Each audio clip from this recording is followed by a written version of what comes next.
Lord, come. Take up your holy throne.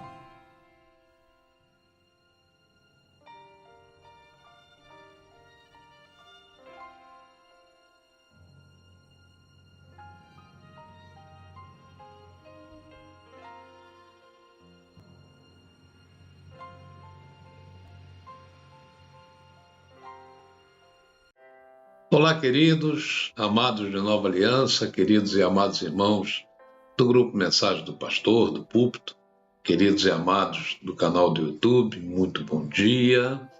Hoje, sexta-feira, um dia nublado, está prometendo aí mudança de clima, de temperatura. Quero desejar a vocês, independente de tudo isso, as bênçãos de Deus, a graça abundante de nosso Senhor Jesus Cristo, o amor de Deus Pai, a consolação do Santo Espírito de Deus sobre a tua vida. Amém, queridos? Amados, hoje eu queria falar sobre um assunto que eu intitulo assim, ato e processo. Um ato é um contexto, no contexto jurídico, a gente entende, eu pelo menos entendo assim, que é uma ação ou uma intervenção que tem efeitos jurídicos, diretos, imediatos, como a criação, modificação ou extinção de direitos ou obrigações por alguma lei. Em outras palavras, é uma ação que produz um resultado jurídico de forma direta e imediata, sem a necessidade de qualquer outro passo ou intervenção. É algo assim que eu diria que tem caráter irrevogável. Nas ações, por exemplo, dos presidentes de nações, dos legisladores, costuma-se dizer que a lei tem efeito imediato no dia da sua promulgação, ou seja, já é no momento em que é assinada e anunciada no Diário Oficial da Nação, ela passa a ter validade em todo o território nacional. Agora, existem as medidas provisórias, que são atos também, mas são atos e intervenções possíveis de alteração, de cancelamento, de validade, é outra coisa. Talvez você pergunte por que eu estou falando disso. Seria uma introdução às leis, aos poderes legislativos e executivos? Não. Eu estou iniciando essa reflexão para que nós tenhamos um entendimento do ato de justiça e graça de Deus com respeito à alma humana. Ou seja, eu quero falar do ato imediato da graça de Deus na nossa vida. Em resumo, a expressão ato imediato da graça de Deus descreve uma intervenção em que a graça divina se manifesta de forma direta, como um presente imerecido. Ele nos alcança e nos capacita para cumprir um propósito. Deus tem propósito em todas as coisas. Com certeza isso está declarado e nós sabemos disso.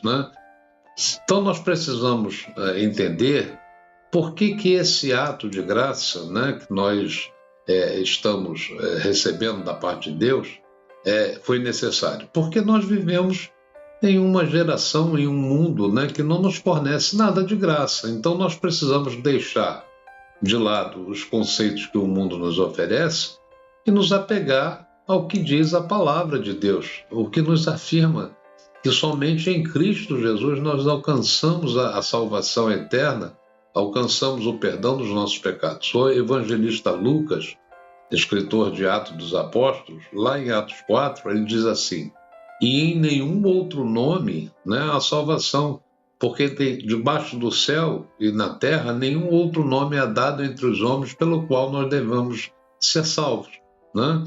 Então a graça e a salvação aqui refere-se o quê? A libertação do pecado, e seus efeitos, que nós sabemos que é a morte, a morte eterna. E, além disso, a entrada no reino dos céus. Eu disse que esse ato de graça de Deus, com o objetivo de salvar a alma perdida do homem, além de nos oferecer desfrutar das realidades, das dimensões celestiais, das promessas de Deus em Cristo, nós vemos isso ali em Efésios 2, também tem o objetivo de nos capacitar de forma sobrenatural, como está em Efésios 2. Né? Então, a nossa prosperidade não vem daquilo que nós fazemos, mas do que a Bíblia diz que nós somos chamados a fazer. Isso é importante nós entendermos. Né? A graça é, além de tudo, o poder manifesto de sermos chamados filhos de Deus, como está em João 1, e a viver em santidade para o louvor da sua glória. Né?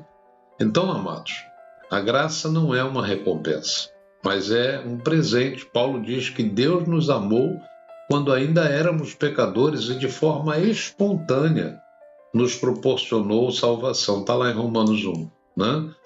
Nós podemos entender que a justiça de Deus opera do começo ao fim pela fé. E é exatamente por isso que Paulo, quando escreve aos Gálatas, rebate aquela crença contrária à graça. Né? Com isso, eu não quero dizer que eu sou contrário à prática de boas obras, não é nada disso. Mas que isso não é a base da nossa relação com Deus. Né? Não é o nosso merecimento, não é meritocrático, né? A graça de Deus. O nosso relacionamento com Ele se baseia no que Ele fez por nós. Né? Isso é importante nós entendermos. Então, a palavra graça não se refere apenas ao momento da salvação, mas eu entendo que é uma continuidade. Né? A nossa alma e o nosso entendimento precisam da graça e eles estão sendo salvos continuamente. Né? Nós somos salvos continuamente, no sentido de quê? No sentido de confirmar aquilo que nós recebemos pela fé, que é o perdão dos nossos pecados. Então, a salvação é um ato e a santificação é um processo. Né? Eu sempre falei isso, né? Um processo continuativo da salvação pela graça. Salvação de Deus não é prevista só para o futuro, amados, depois da morte, não. Mas é um ato confirmado de libertação, de cura, de santificação e de preservação que Deus nos oferece, nos guardando para aquele grande dia. Né? A Bíblia fala em Mateus 6, nós devemos vigiar e orar para sermos livres de todas essas coisas e nos mantivermos íntegros para aquele dia. Né? Então, você já foi sarado pelas pisaduras de Jesus? Cura real.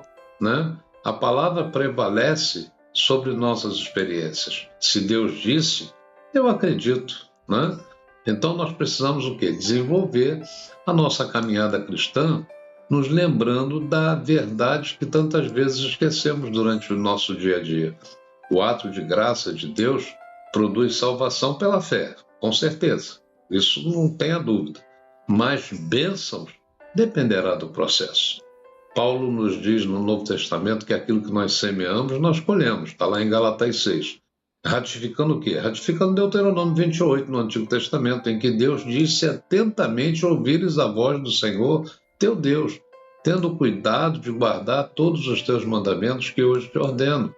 O Senhor, teu Deus, aí ele faz a promessa, te exaltará sobre todas as nações da terra. Se ouvires a voz do Senhor, teu Deus, virão sobre ti e te alcançarão todas estas bênçãos. Olha, irmãos, eu quero te dizer uma coisa, o ato de graça, ou o ato da graça de Deus, não anula seus princípios de obediência, santidade e fé. Né? As nossas obras não nos condenam mais por causa da graça em Cristo. Paulo diz em Romanos 8 que nenhuma condenação há para os que estão em Cristo. Mas ele completa, e ele diz assim, os que vivem no Espírito e não na carne, ou seja, aqueles que são realmente transformados na alma e no Espírito. Né? Salvação, ato irrevogável do amor de Deus pela fé em Cristo, né? Bênçãos, consequências da semeadura que fazemos. A Bíblia diz que o homem bom, ou seja, o homem salvo, transformado verdadeiramente, tira coisas boas do seu bom tesouro, que está no seu coração. E o homem mau tira coisas más, né? Ou mal do que está no seu coração. Está lá em Lucas 6. Né? Então é a famosa expressão que eu sempre uso dos biscoitos tostinhos, né? Ele é fresquinho porque vende muito ou vende muito porque é fresquinho. Ou seja, o salvo e transformado é abençoado e não é transformado porque é abençoado. Né? De fato, queridos, a nossa paz com Deus não depende do que nós fazemos, mas do que Jesus fez, pelo que Deus quis, e que agora desfrutamos dessa graça com paz e alegria, né? Então, quando baseamos a nossa vida na graça, vamos desfrutar de paz, de segurança, de alegria e de esperança, e vamos produzir bons frutos. Vamos tirar do nosso coração coisas boas, do nosso bom tesouro, que é a presença dele em nós. Amém?